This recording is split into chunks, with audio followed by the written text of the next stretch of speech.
Good morning, ladies and gentlemen, and welcome to the 16th edition of the Vidcast. Now, today we're going to be talking about the weekend gone by, what to look for next weekend, and obviously just a few little bits in between.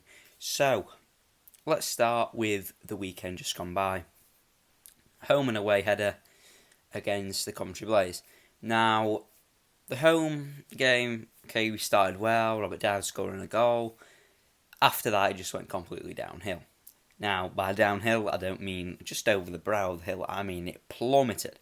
From the second, like when we were 2 goals up in that second period, from then on it just went so badly that, it just wasn't our day, was it? I mean, 4 unanswered goals against the Coventry Blaze. I think that just shows how poor we were on the night. Our goal scoring isn't a problem, but our defending was a problem.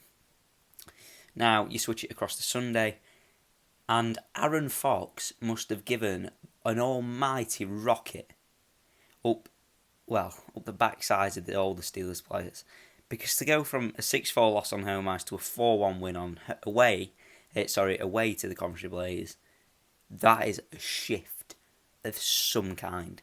Because to shift from losing 6-4 on home ice to winning 4-1 away, straight away that's 5 goals less conceded, but the same amount scored.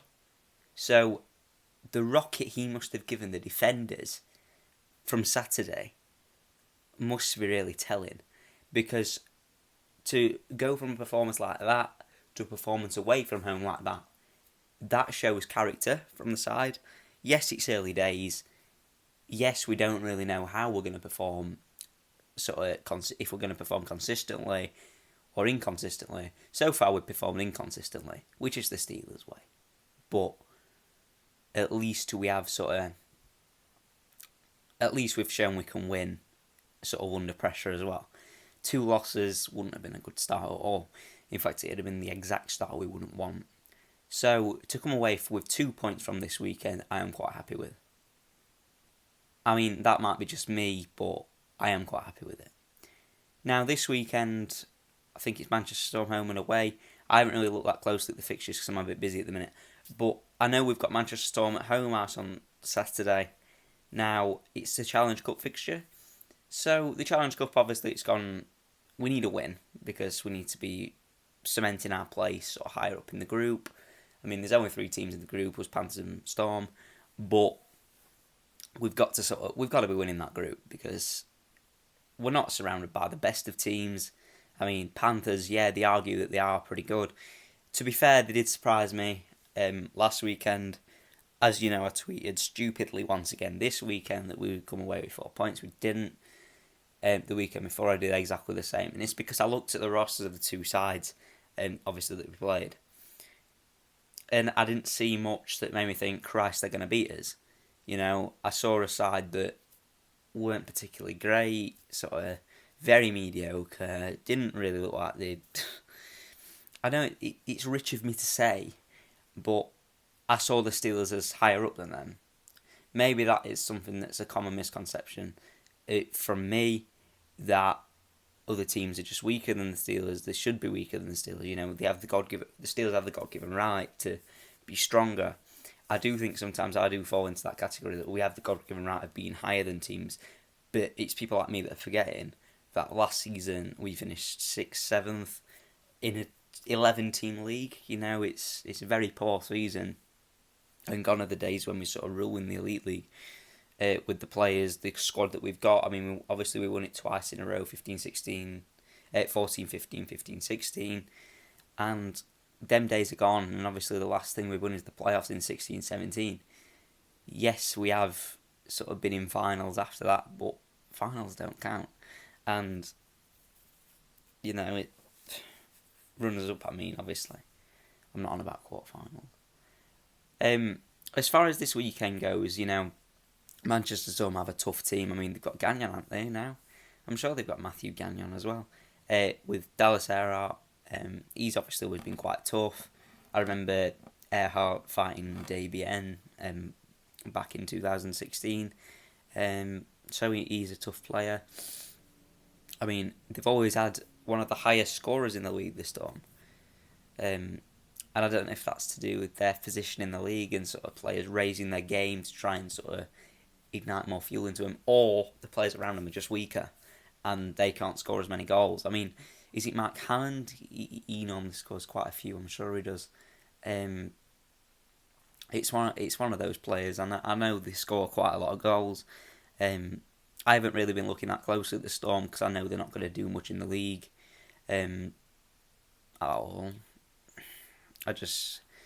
one of the teams that I just sort of think are going to be 9th, 10th. I just can't see them doing anything this season.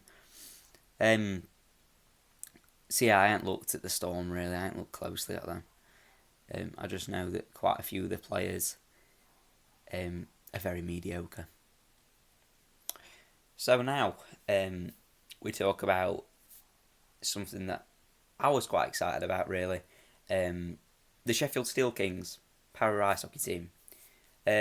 Steel Kings were formed 5 years ago.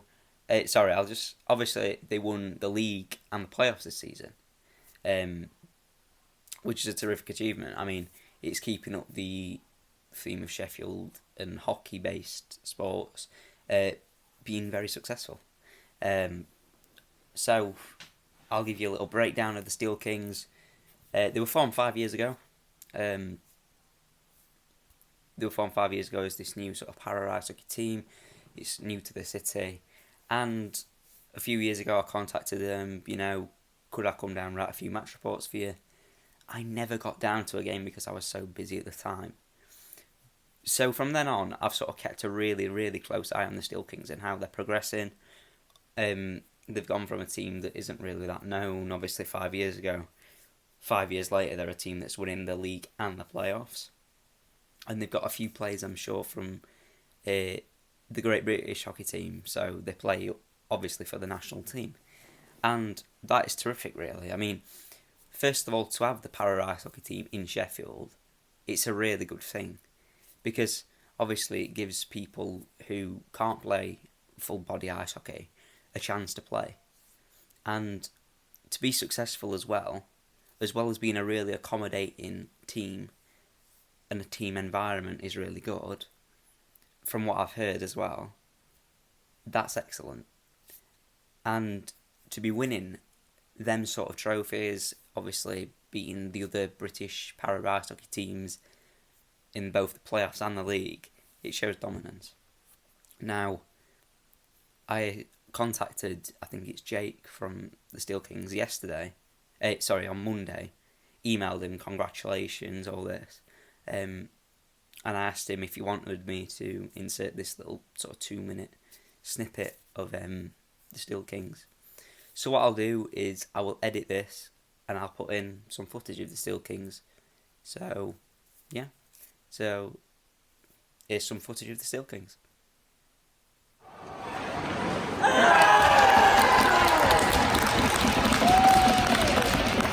It has been a very rough weekend, really. But I just want to show this little clip about Aaron Johnson here. Now, Aaron Johnson is one of our better defenders. Full on. Probably one of the best. And he is capable of producing stuff like this.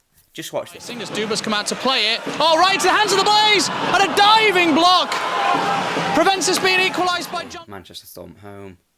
What I would be expecting from this weekend is a win on home ice. Now, if we are going away to the Storm, I haven't quite checked yet, but if we are going away to the Storm, I would expect probably a win as well. Because the Storm's yellow, it's cold, I've played there.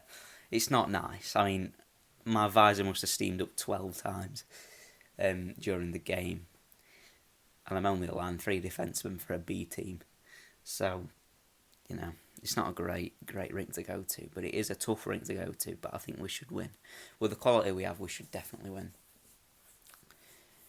So, moving on. And what we'll be talking about now is something that doesn't quite often happen at the Steelers. I mean, I remember my first vidcast being called No Fighting. Lem Tyagov fought David Brohl at the Skydome. Now, let me give you the breakdown on David Brawl. He's a massive, massive player. I mean, he's built like a... I've not seen someone built like that before. Lemchigov is a little defenseman. Not little, he's got a bit of muscle to him, but he's nothing like David Brawl. David Brawl looks like his head is that big and then it just forms into his body.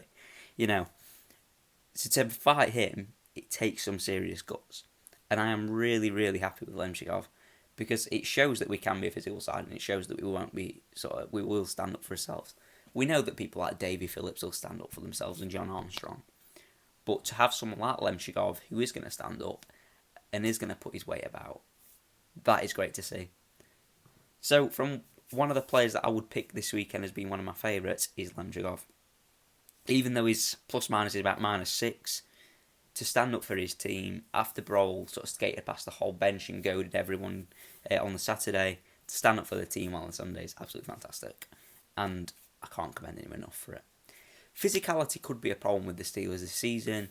I mean, we have a lot of players that aren't particularly physical, and it could be bad, really, in terms of how we see them play, because if we come up against a team like the Manchester Storm that will be physical, I mean, Ryan Finnerty never has a non-physical side, does he? I mean, let's not get started on that, but their team will play physical, and we need to stand up for ourselves. We know that Lyndon Springer's now gone to the Glasgow Clan, so can't wait to play them.